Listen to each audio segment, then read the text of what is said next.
សួស្តីបងប្អូនទាំងអស់គ្នានៅពេលដែលយើងអានព្រះគម្ពីរយើងអាចមានអារម្មណ៍ថាមានខ្សែរឿងដ៏ធំមួយដែលដេរភ្ជាប់រឿងរ៉ាវដ៏ច្រើនសន្ធឹកសន្ធាប់ទាំងនេះឲ្យទៅជាតែមួយថ្ងៃនេះយើងនឹងមកតាមដានរឿងរ៉ាវដ៏អស្ចារ្យនោះគឺអំពីសេចក្តីសន្យារបស់ព្រះជាម្ចាស់សម្រាប់មនុស្សជាតិមុននឹងចាប់ផ្ដើមជាផ្លូវការយើងត្រូវយល់ឲ្យច្បាស់អំពីពាក្យមួយនេះជាមុនសិនគឺពាក្យថាសេចក្តីសន្យាឬសញ្ញាវាខុសគ្នាដាច់ស្រឡះពីកិច្ចសន្យាធម្មតាដែលមនុស្សយើងធ្វើជាមួយគ្នាដោយមានលក្ខខណ្ឌនោះនេះគឺជាសេចក្តីសន្យាដែលព្រះជាម្ចាស់ដ៏ស្មោះត្រង់បានប្រកាសថាយើងនឹងទទួលខុសត្រូវហើយនឹងធ្វើឲ្យសម្រេចឲ្យបានគឺវាគឺជាសេចក្តីសន្យាដែលចេញពីព្រះអង្គតែម្ខាងហើយគ្មានថ្ងៃនឹងដាច់ឡើយហើយប្រយោគមួយឃ្លានេះឯងគឺជាបេះដូងនៃរឿងរ៉ាវដែលយើងនឹងចែករំលែកនៅថ្ងៃនេះយើងនឹងធ្វើជាព្រះរបស់អ្នកហើយអ្នករាល់គ្នានឹងធ្វើជាប្រជារាស្ត្ររបស់យើងក៏សេចក្តីសន្យាទាំងអស់ដែលព្រះជាម្ចាស់បានធ្វើគឺចុងក្រោយនឹងមកជួបគ្នានៅក្នុងទំនាក់ទំនងដ៏ជិតស្និទ្ធមួយនេះឯងចុះតើរឿងរ៉ាវនៃសេចក្តីសន្យាដ៏ធំនេះចាប់ផ្ដើមពីត្រង់ណាទៅបាទគឺចាប់ផ្ដើមពីសេចក្តីសន្យាដំបូងបំផុតសម្រាប់មនុស្សជាតិទាំងអស់កាលពីដើមមនុស្សលោកបានចាកចេញពីព្រះជាម្ចាស់តាមរយៈលោកអាដាមប៉ុន្តែព្រះអង្គមិនបានបោះបង់យើងចោលត្រឹមនោះទេព្រះអង្គបានផ្ដល់សេចក្តីសន្យាទូទៅតាមរយៈលោកណូអេថានឹងមិនបំផ្លាញលោកីដោយទឹកជំនន់ទៀតឡើយបន្ទាប់មកព្រះអង្គបានផ្ដោតទៅលើមនុស្សម្នាក់គឺលោកអាប់រ៉ាហាំព្រះអង្គបានចាប់ផ្ដើមផែនការជាក់ស្ដែងដើម្បីបង្កើតប្រជារាស្ត្ររបស់ព្រះអង្គតាមរយៈគាត់អូនៅត្រង់នេះមានទិដ្ឋភាពដ៏គួរឲ្យភ្ញាក់ផ្អើលមួយសូមមើលពីរបៀបដែលព្រះជាម្ចាស់បញ្ជាក់សេចក្តីសន្យាជាមួយលោកអាប់រ៉ាហាំនៅសម័យបុរាណពេលគេធ្វើកិច្ចសន្យាគេត្រូវយកសត្វមកពុះជាពីរហើយអ្នកធ្វើកិច្ចសន្យាទាំងសងខាងត្រូវដើរកាត់កណ្ដាលសត្វនោះវាមានន័យថាបើអ្នកណាដាច់សន្យាអ្នកនោះនឹងត្រូវស្លាប់ដូចសត្វនេះប៉ុន្តែនៅក្នុងរឿងនេះមានតែព្រះជាម្ចាស់ម្នាក់គត់ដែលដើរកាត់តើនេះមានន័យដូចម្ដេចវាមានន័យថាអាប់រ៉ាហាំឲ្យសេចក្តីសន្យានេះមិនមែនផ្អែកលើអ្នកទេគឺមានតែយើងម្នាក់គត់ដែលនឹងទទួលខុសត្រូវធ្វើឲ្យសម្រេច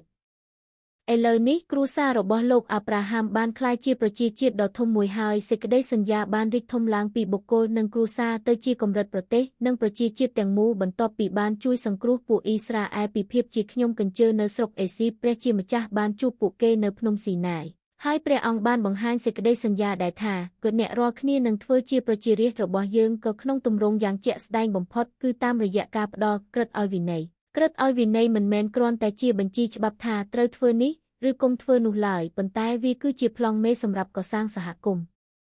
និងព្រះរាជរបស់ព្រះជាម្ចាស់ឥឡូវនេះប្រជារាស្ត្របានក្លាយជាប្រជាជាតិហើយពួកគេក៏មានក្រឹតឲ្យវិន័យជាមូលដ្ឋានគ្រឹះនៃប្រទេសដែរចុះតើត្រូវការអ្វីបន្ទាប់ទៀត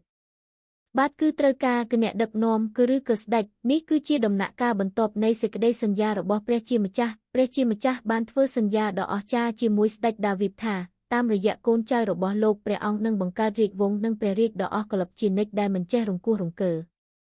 ប៉ុន្តែនៅត្រង់នេះបញ្ហាធំបានកើតឡើងស្ដេចដែលជាមនុស្សតែងតែបរាជ័យហើយប្រជារាស្ត្រក៏ដាច់សន្យាជាមួយព្រះជាម្ចាស់ជាបន្តបន្ទាប់ចុងក្រោយប្រទេសត្រូវបែកជាពីរហើយប្រជារាស្ត្រត្រូវគេចាប់យកទៅធ្វើជាឆ្លើយនៅស្រុកក្រៅមើលទៅដូចជាអ្វីគ្រប់យ៉ាងត្រូវបញ្ចប់ហើយសេចក្តីសន្យារបស់ព្រះជាម្ចាស់ហាក់ដូចជាបរាជ័យ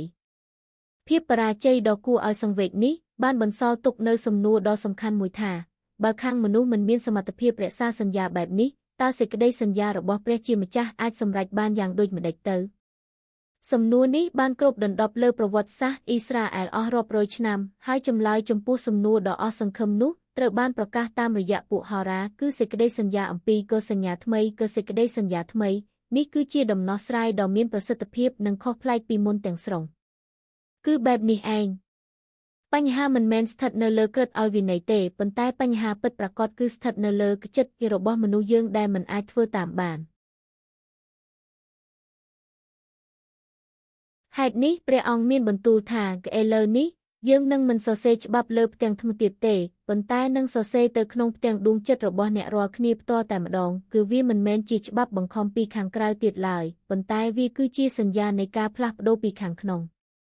ហើយសេចក្តីសន្យាថ្មីដ៏អស្ចារ្យនេះមិនមែនគ្រាន់តែជាទ្រឹស្ដីល្អមើលនោះទេប៉ុន្តែវាបានក្លាយជាការពិតតាមរយៈមនុស្សម្នាក់គឺព្រះយេស៊ូវគ្រីស្ទព្រះយេស៊ូវបានបំពេញរាល់តម្រូវការនៃសេចក្តីសន្យាទាំងអស់យ៉ាងល្អឥតខ្ចោះតាមរយៈការសុគតលើឈើឆ្កាងនិងការមានព្រះជន្មរស់ឡើងវិញព្រះអង្គបានបើកផ្លូវឲ្យយើងអាចមានទំនាក់ទំនងថ្មីស្រឡាងជាមួយព្រះជាម្ចាស់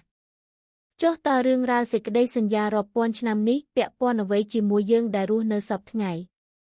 នៅត្រង់នេះហើយដែលសេចក្តីសន្យាដ៏ធំនេះคล้ายជារឿងរ៉ាវផ្ទាល់ខ្លួនរបស់យើងម្នាក់ចុះតើការផ្លាស់ប្ដូរខាងក្នុងដែលសន្យាក្នុងសញ្ញាថ្មីនេះកើតឡើងជាក់ស្ដែងយ៉ាងដូចម្តេច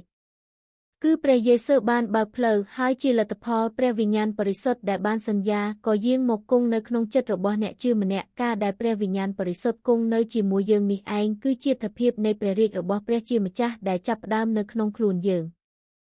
ដូច្នេះចំណុចសំខាន់គឺព្រះរាជរបស់ព្រះជាម្ចាស់មិនមែនសំដៅតែលើកន្លែងដែលយើងត្រូវទៅក្រោយពេលស្លាប់នោះទេប៉ុន្តែវាគឺជាការគ្រប់គ្រងដ៏មានព្រះជន្មរស់របស់ព្រះជាម្ចាស់គេដែលយើងអាចពិសោធន៍បានក្នុងពេលឥឡូវនេះតាមរយៈព្រះវិញ្ញាណបរិសុទ្ធអំណាចដែលផ្លាស់ប្ដូរចិត្តនិងជីវិតរបស់យើងនោះហើយគឺជាការពិតនៃព្រះរាជរបស់ព្រះ